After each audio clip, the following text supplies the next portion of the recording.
lorsque l'ego se sent résigné face aux échecs de son astralité. Sujet, depuis plus de 30 ans, je vis une vie d'échecs, de solitude, de pénurie. Tout ce que j'entreprends échoue, et si j'insiste, cela se retourne contre moi. Je me suis résigné à ne jamais créer quoi que ce soit, ou faire une rencontre sentimentale ou avoir des amis. Question 1. À première vue, que signale cette vie de solitude et de pénurie? La vie de cet ego fait partie de sa programmation. L'ego cherche à construire des schémas de mémoire à l'extérieur, c'est la raison pour laquelle rien ne tient. L'ego de cette personne vit une sorte d'entêtement à demeurer à l'extérieur de son centre mental. Pour qu'une personne s'évalue de la sorte, c'est qu'elle est dans des personnalités. Cette personne dit vivre une vie d'échec.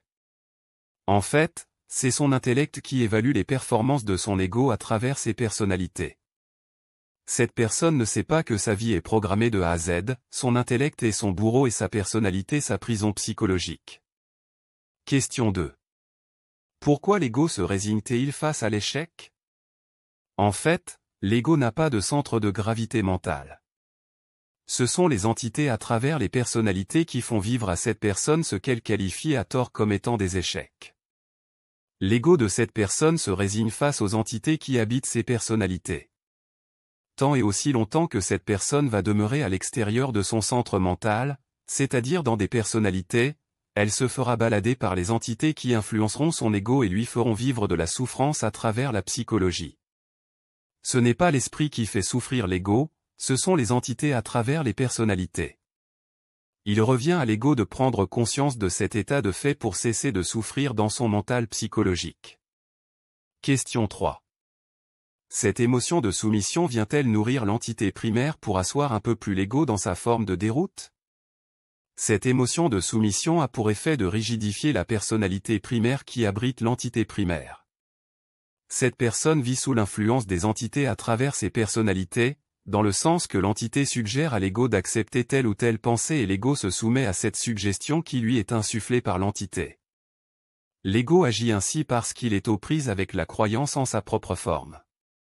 L'ego n'est pas conscient que ce sont les entités qui habitent ses personnalités qui le mettent constamment en déroute dans son mental psychologique. C'est impensable d'agir de la sorte. On peut voir que l'ego de cette personne traîne des casseroles de mémoire qui nourrissent les entités dans ses personnalités. Question 4. L'ego serait-il en train de vivre une spoliation karmique? Non, l'ego vit simplement sa programmation karmique via son mental psychologique. Le karma se situe à plusieurs niveaux, il y a des karmas entre entités et des karmas croisés avec les entités d'autres personnes. Ce qui crée cette lourdeur karmique dans le mental de l'ego psychologique, c'est la valeur que l'ego met sur sa forme, voire sa personnalité, ainsi que sur toutes les autres formes. La vie n'est pas compliquée, l'ego est dans son centre mental, voire dans l'instant présent, où il est dans son astral, c'est-à-dire dans des personnalités.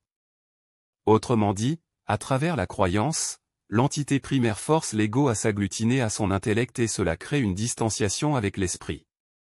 Donc, l'ego tourne en boucle à travers ses personnalités qui le positionnent dans des expériences diverses. Question 5. Comment s'y prend l'esprit pour vider l'ego de son contenu astral? En premier lieu, l'esprit procède au réveil de l'ego dans son mental.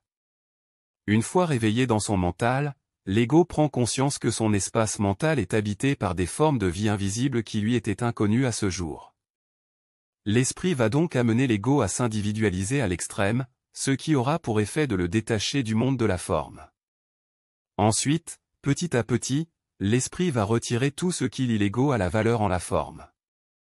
Dans mon cas, je possédais plusieurs valeurs, comme une maison, un magasin avec des employés, la finance, des amis, la famille, etc. L'esprit a fait en sorte de dénuder mon ego de toutes ces valeurs, ce qui a contraint mon ego à s'intérioriser et à développer une relation avec l'esprit. La valeur est une arme astrale qui maintient l'ego dans des personnalités via la croyance qui lui est insufflée par l'entité primaire. Pour retrouver sa liberté dans son mental, l'ego doit cesser de mettre de la valeur sur sa forme et sur toutes les formes. Fin de la vidéo avec l'intelligence artificielle au service des chroniques MTC.